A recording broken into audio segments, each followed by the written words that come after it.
do you think that 55 hostages is a concern for Western countries, United States and Israel, but they are not concerning about the 59,000 people dying in Gaza? How do you see the Arabs, their steps to this?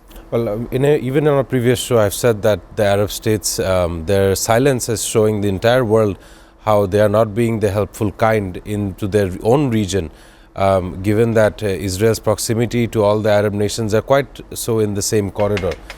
Right now, the tragedy and the casualty stands at nearing 60,000 deaths. So this is a matter of humanitarian concern. Not only so, of course, Qatar and Egypt have tried various times to sit for a negotiation between Hamas and the respective parties in Israel.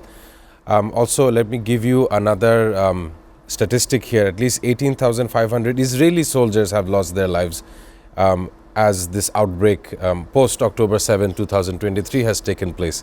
And of course, 55 hostages, if they were to be transferred to the Israeli government or likely so, they cannot reclaim or rebuild Gaza. Like we see in the Russian and Ukraine escalation, European countries are coming out and promising Ukraine that they will rebuild and reconstruct Ukraine after such a war situation has ended. But none such Arabian, if you would call it, or none such Arab countries are coming forward in addressing this issue, which definitely shows us how much of conspiracy they hold between Israel and Palestine. The things are going to be complicated more. America is also host 7 foreign bases inside America. Italy has a base, Germany has a base, Britain has 3 bases in United States, and UAE, I mean Dubai, I mean United Arab Emirates also has base in USA. How do you see this? Why they are hosting these bases, foreign bases inside the American soil? Of course, it has a lot of power projection if you would take it into account. Given the numbers of other countries having bases inside America, in the relationship where America has outnumbered that in other foreign sovereign states. However, the entire industry in America, the arms industry, they benefit of such military bases outside. And of course, in the matter of mobilization, America can mobilize at any given time.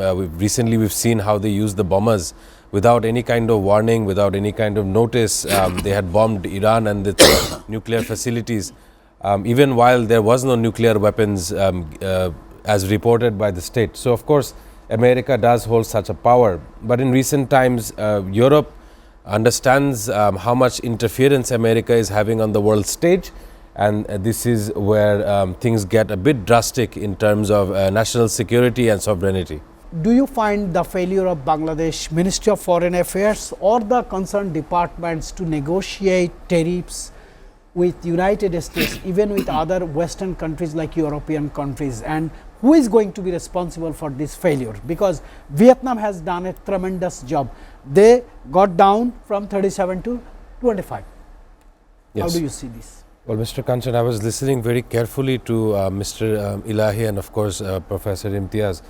And what I understand is right now, as of July 28 today, the tariff stays at the 35% for Bangladeshi goods. And of course, we had promised and ordered for 25 aircraft from Boeing.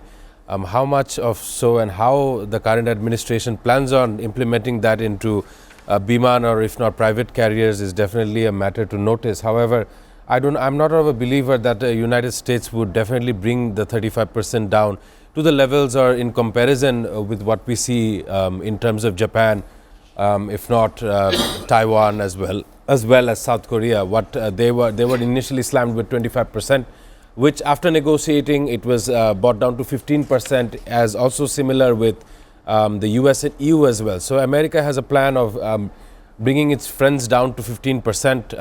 Not quite sure of how much Bangladesh will fare, but it is we'll have to wait up until tomorrow and day after. But one of the things I also wanted to pick out, I was listening to Professor Imtiaz on the RMG industry. America and also big powers definitely take notice when two small nations, two third world nations are joining hands. Of course, they have a cultural divide. Let me elaborate. We have Burkina Faso and we have Bangladesh, and the latest trade deal is how we can be benefited as a nation by using Burkina Faso's cotton export, and how they can benefit in other industrial areas by using such a currency or by using the means of such a trade deal going on. Definitely this will have an effect on other garment manufacturers, as most of the garments that there are, the fine fibers, it requires the fine cotton that is sourced from Burkina Faso. So once again, this would be one of the better news where Bangladesh is facing. However, in the face of this worldwide tariff war that the US is conducting, it would be fair if we could also share a 15% tariff as similar to EU and everyone else, which would of course bring our standpoint and our standing with America. But as Ishfaq Ilahi sir had said, negotiating skills should be the utmost priority to arrive at such a conclusion.